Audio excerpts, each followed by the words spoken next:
want first place, come play with me. You want second place, go somewhere else. Like, I would watch Magic play. I'd watch Michael play. And I would see them do these unbelievable things, and I'd say, you know, can I get to that level? I don't know, but let's find out.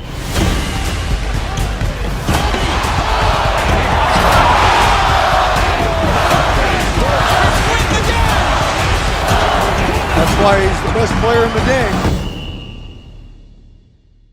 Everything was done to try to learn how to become a better basketball player. Everything. Everything. And so when you have that point of view, then literally the world becomes your library to help you to become better at your craft. So because you know what you want, the world's giving you exactly the information you need to become better at it. Because you know what you're looking for. So many guys tell stories about your work ethic. Yeah. What was really your work ethic like, and for how long did you stay disciplined? Well, I mean, every day. I mean, since 20 years. I mean, it was an everyday process and trying to figure out strengths and weaknesses. For example, jumping ability. Man, my vertical was a 40, it wasn't a 46 or a 45.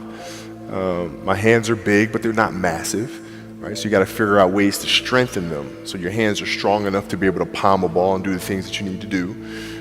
Quickness, I was quick, but not insanely quick. I was fast, but not ridiculously fast, right? So I had to rely on skill a lot more. I had to rely on angles a lot more. I had to study the game a lot more. And but I enjoyed it though. So like from the time I can remember when I started watching the game, I studied the game and it just never changed. It's a good separation for me, emotionally, to be able to put myself in a place where at practice or when I'm training or during games, I switch my mind to something else. I switch my mode into something else, right? For me, it's the equivalent of Maximus, Decimus, Meridius, and Gladiator picking up the dirt, smelling the dirt. It's go time, right? So that was my mental switch. It was like an actor getting ready for a film. You got to put yourself in that cage. When you're in that cage, you are that character. And then when you leave there, it's something completely different. But when I'm in that cage, bro, don't touch me, don't talk to me. Just leave me alone.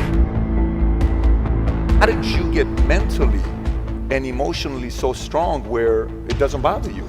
Well, you got to look at the reality of the situation. Like for me, it's not, you kind of got to get over yourself. Like, it's not about you, man. Like, okay, you feel embarrassed. You're not that important. Like, get over yourself. That's where you go. Get over yourself, right? Like you're worried about how people may perceive you and like you're walking around and it's embarrassing because you shot 5 air balls. Get over yourself. Right? And then after that, it's okay, well, why did those air balls happen? Got it.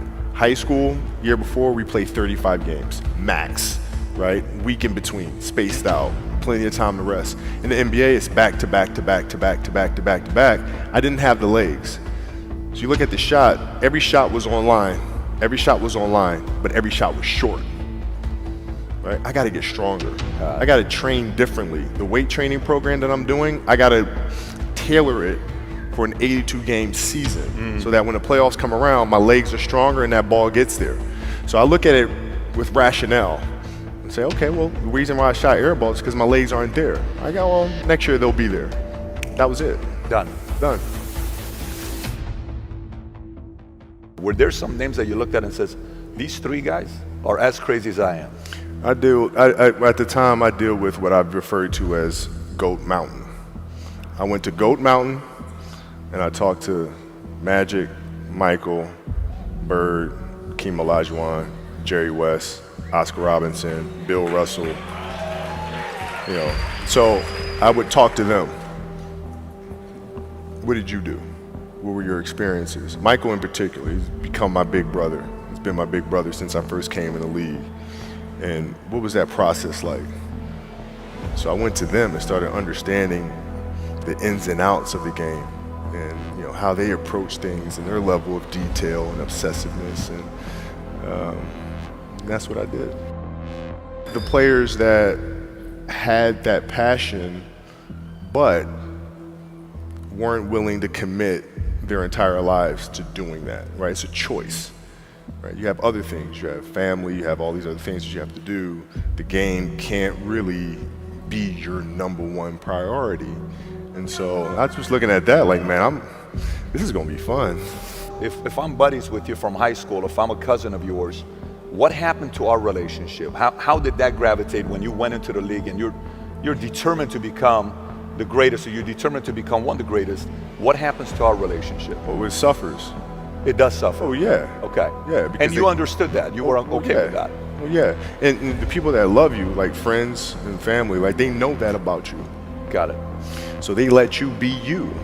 And when you reconvene, you pick back up where you left off. Mm-hmm. But make no mistake about it, everything in between is lost, right? So those long-term relationships, the commitment of time of, taking vacation. Like I see a lot of players take vacations with other players that are close friends. And they'll just take vacations just to take vacations, or just hang out just to hang out. Like I never did that. Why not though? Why didn't you do that? Well, because when I retire, I didn't want to have to say, I wish I would have done more. I don't want that. I don't want that. You got a lot of people paying their hard-earned money to come watch you perform. Perform. It's your job to be in shape. It's your job to be strong enough to perform at that level every single night. And as a competitor, I'm not ducking shit. Like it's not, oh my God, my back hurts, I'm sore. We got to play Vince Carter and Toronto Raptors tonight. We actually had this happen. We had a game against Toronto in 2000, and Vince was tearing the league up. My back was jacked. But like the perception of that, like what? Kobe's missing the game against Toronto and Vince Carter because my back was really spasming. But people will be like, what? Oh, he's ducking Vince. Excuse me? No, I don't think so. So I would be in the layup line like, okay, there's a lot of days where you can rest and recover. Today ain't one of them. Your back can bother you any other day. That shit ain't bothering me today. Wow. He gonna have to see me today. Yeah. Oh man. Yeah.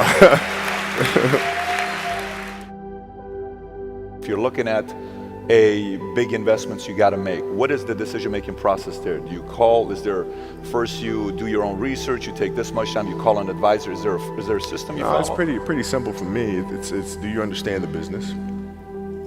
Is it a business that you can help in some form or fashion?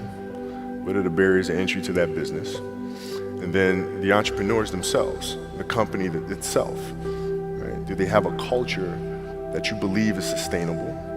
Are these leaders people that you believe in? Are they people that are obsessives? And in turn, have they created a culture of obsessiveness?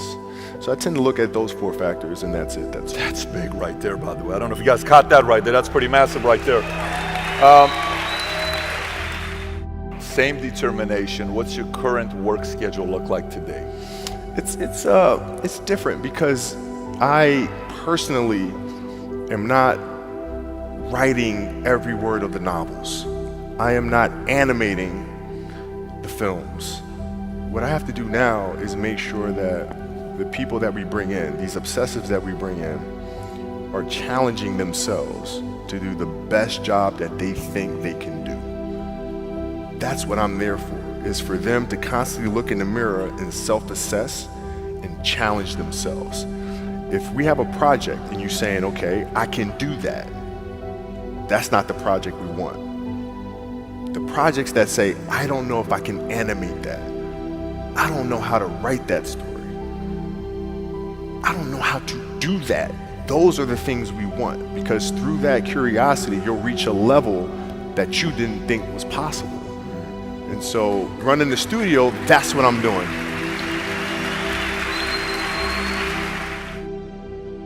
You're playing against the Golden State Warriors. Score is 107-109. You guys are close to getting into the playoffs. You know exactly what happens in the game. You go up, you're about to take your shot, and then all of a sudden, boom, Achilles happens, right? He went and hit the free throws, and then you walked off the stage. Yeah. And you got the surgery done. when I went in the trainer's room, my kids are in there, and they're looking at you and stuff, and I'm looking at them, and I'm like, it's all right. Dad's gonna be all right. It'll be fine. It'll be all right. It'll be all right. It'll be all right. As a parent, you gotta set the example. You gotta set the example. This is another obstacle. This obstacle cannot define me. It's not gonna cripple me. It's not gonna be responsible for me stepping away for the game that I love. I'm gonna step away on my own terms. And that's when the decision was made that, you know what? I'm doing it. I'm doing it. You're a freaking beast, bro. Yeah, hey.